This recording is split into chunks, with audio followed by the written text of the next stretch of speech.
merata.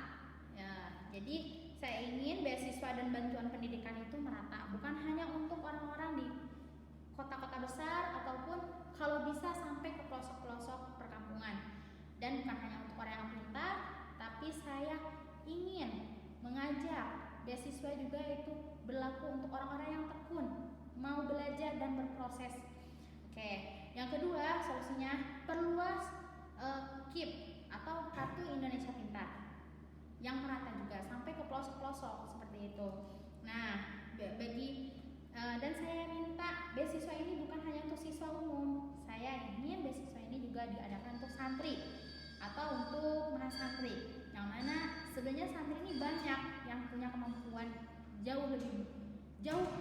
lebih jauh daripada umum, tapi dengan kemampuan agama-agama tersebut. Jadi beasiswa ini bukan hanya untuk umum, tapi adakan untuk setiap pesantren harus mempunyai beasiswa untuk santri-santri tersebut. Yang ketiga, tingginya biaya sekolah dan tingginya biaya perkuliahan, sehingga merasa terbebani orang tua, anak gitu. Sebenarnya kan kita pengen kuliah tuh punya tujuan ya. Tujuan kita apa? Tujuan itu kita tuh ingin kerja. Artinya kita ingin punya penghasilan.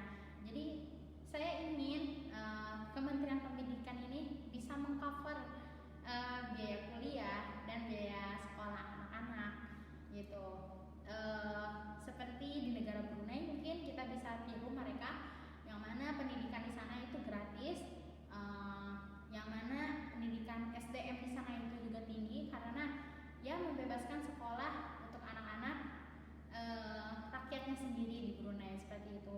Jadi sebenarnya ini juga tidak rugi untuk pemerintah. Justru dengan adanya membebaskan biaya tersebut, benefitnya sangat tinggi. Karena apa? Kita meningkatkan SDM di negara kita. Artinya kalau kita meningkatkan SDM di negara kita sendiri, maka negara kita akan maju dengan pengolahannya dan tidak menjadi konsumen, dan tidak selalu menjadi konsumen, tapi bisa memproduksi gitu.